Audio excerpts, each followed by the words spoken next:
Salutations viewers, my name is Game Dame and welcome back to another one of my Legends of Runeterra patch notes review. Now I know I'm late on this and I do apologize for that. I have not been the greatest at keeping up with the patch notes because so many reaction videos come out. But we have a new expansion called Empires of the Ascended. Of course, that is the new region Shurima, which is probably my favorite region besides Ionia, all in the Legends of League of Legends lore and everything. So I'm excited to read these patch notes review. So this is patch note 2.3.0, which was released on March 2nd, 2021.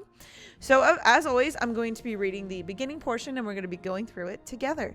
So new expansion, Empires of the Ascended. It's finally time to awaken your empire. The Empires of Ascended expansion introduces a new region, Shurima, as well as 110 collectible cards across all regions, including Shurima, 9 champions, and new keywords and mechanics that can completely alter your destiny. Empires of the Ascended arrives in patch 2.3.0, which will be playable at approximately 11 a.m. Pacific time, March 3rd, which has already been well overdue at this point. So the new region Shurima will have new cards, and you can find some of the gallery's full list of Mobalytics and DAC.gg, which I will also be listing the patch notes overview in the description down below. So with the new keywords, we got Countdown, Predict, and Reputation. So countdown at round start, 1 countdown, 1 at 0, destroy me, and activate the countdown effect. So it looks like we got a landmark, Buried Sun Disc. So start of your game, draw 1 of me. If all your cards are Shuriman, countdown 25, restore the Sun Disc. So when the Ascended allies level up, advance me 10 rounds, which is pretty gross. So the new keyword Predict, pick a card from among 3 in your deck, shuffle the deck, and put the card on top. So that's pretty interesting to see. And then Reputation activates if allies have struck for 5+ damage at least 4 times this game. So new challenges and quests have been added and to introduce you to new keywords, archetypes, and champions have been added to the Empires of the Ascended. So now we have some card updates, of course, that are being changed for Aphelios. So Aphelios base stats, or Aphelios, I should say. So his base stats went from 3.3 to 3.2. So that means in his second level, it went from 4.4 to 4.3. So that is kind of a downgrade for him, kind of a nerf, as you would. But that's because Aphelios's versatility is absolutely disgusting. So I'm glad that they took down his health at least 1 time, so that way we can kind of kill him. So they got some region road updates. So with Shurima now as the new expansion in Legends of Runeterra, the Shurima region road has been added, featuring 25 levels, including a Shurima card back.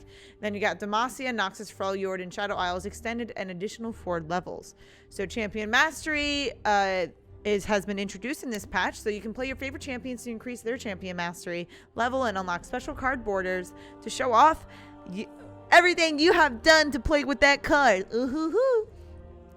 We do have a new lab called the United Front PvP, so it brings a new rotation to the multi-lab. So Lab of Legends, United Front PvP, which is new in this patch, and then Heimer's Madness. So Heimerdinger has taken another crack at United Front Labs, and it's now a 2v2 PvP tag team battle. So just like United Front PvE, each player is offered a champion at the start of the game, which determines the deck they'll bring into battle, but they share the board and units and must work together to achieve victory, which I think could be incredibly hard, because if you're thinking by yourself, then you don't have to worry about everything else. But but it could be a double-edged sword, so it could be really good or really bad. So you could talk about this with your partner and then come up with the best solution, or you guys are 2 different play styles and you're not going to be able to be on the same wavelength. So I feel like it's a double-edged sword, but also it could be great. It could be a lot of fun too. I would love to do a duo with one of my friends. Now, personalization wise, they have come out, of course, with a new board, which I think is beautiful. Ascended Oasis, a new guardian named Fen. And then, ooh, the card back of, I like to call Nasus Susan, just because that's what his name is spelled backwards. And then they have Renekton, of course, the brothers. And then they have Azir, Talia. Whoa, what about Sivir? What about Sivir, baby? But they do have new stickers, it looks like.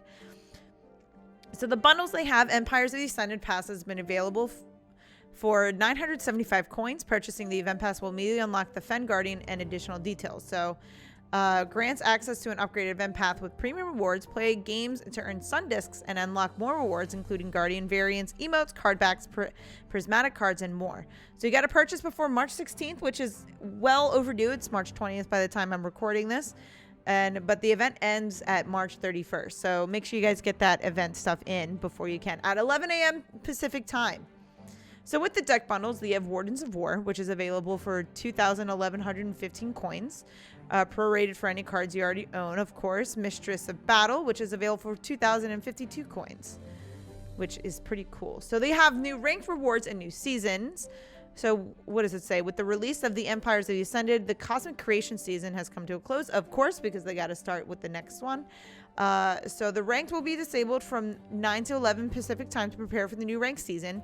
And rewards based off your Cosmic Creation rank will be delivered to your account.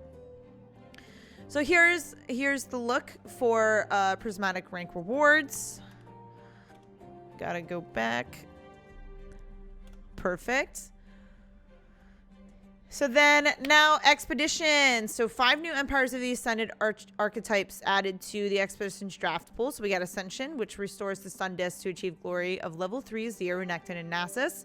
Challengers, Renekton and Yarvin, uses Vulnerable and Challenger to force opponents into fights for their advantage. And then they have Incubators, which is Talia and Lissandra, use landmarks with Countdown to spawn huge units. And then Reputation, Sever and LeBlanc use big strikes to enable Reputation and dish out huge damage combos. And then they have Slayers with Nasus and Kindred slay units until unstoppable Gods of Death, which is something awful to go against a fed Nasus. I hate it every time.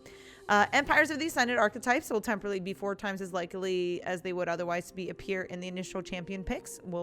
And they'll even them out in later patches. And then cards from the Empire of the Ascended have been added to various appropriate archetypes. But please note that active expeditions will not roll over into Empires of Ascended. So you have to be forced to retire any active runs that you currently have. So if you have any runs, get them in right now. And then they have miscellaneous and bug fixes. Well, I think this patch is pretty awesome. Like I said, Shurima is one of my favorite regions. So I am really happy that they brought Shurima into this, because I feel like that's just one of the more important regions, to me at least, within the League of Legends lore. But yeah, other than that, it's Ionia, I would have to say, is my favorite region.